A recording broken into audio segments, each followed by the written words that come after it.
So ఇంకా లైఫ్లో next ఏం చేయాలనుంది ఏంటి? రీసెంట్గా చిన్న చిన్న అవకాశాలు వస్తున్నాయి అక్క. వా ఇంకా ఎవరికి చెప్పలేదు. ఏంటి ఫిలిమ్స్లోనా? అలా చిన్న చిన్న అవకాశాలు వచ్చాయి. అది నెక్స్ట్ ఏదో చూడాలి మరి. ఎవరు ఎక్కువగా ఇన్ఫ్లుయెన్సర్స్ ఫాలో అవుతుంటారు? ప్రజెంట్ అభిప్రాయం లేదా? నన్ను ఫాలో అవుతున్నానని చెప్పొచ్చు కదా. సరే సారీ మిమ్మల్ని అక్క. మీరంటే నిజంగా మా ఫ్యామిలీ చాలా ఇష్టం, మా మమ్మీ వాళ్ళకి. ప్రాంక్? నిజమే. లేదు ప్రాంక్ ఇది కూడా. మీ ఇంటర్వ్యూలు ఎక్కువ చూస్తారు. ఇది మొన్న మీరు మమ్మల్ని పిలిచారా? ఆ రోజు నైట్ నుంచి కూర్చోబెట్టి చూపించాను నేను. ఆ రోజు నుంచి చూస్తున్నారు. ఇంకా అంతేనా? ఇంకేం చెప్పలేదు. ఏంటంటే నాకు తెలియదు కదా మీ గురించి ఎక్కువ. ఇప్పుడు తెలుసుకుందని చెప్పేసి వచ్చి. ఇప్పుడు తెలుసుకుందామని వచ్చాం. మరి క్వశ్చన్స్ అడుగు. ఇంకేట అడుగుతా అక్క మిమ్మల్ని చూసారా? నాకు కడుపు నిండిపోయింది. చూస్తారు కడుపు నిండిపోయింది. నైట్ భోజనం గట్ట ఏం పెట్టకండి. అలా చేయకండి. నన్ను నమ్ముకొని ముగ్గురు వచ్చారు. సో జోక్స్ ఏ పార్ట్, ఆపర్చునిటీస్ ఎలా వచ్చాయి?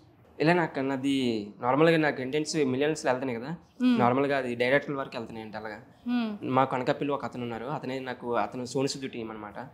మనకు అన్ని చెప్తారు అనమాట. ఇలాగ అతనికి కొంచెం ఇండస్ట్రీ సైడ్ చాలా వరకు పరిచయాలు ఉన్నాయి. అతను అడుగుతారు అంటే మీ వెనకపిల్లి ఈ అబ్బాయి అని చెప్పేసి.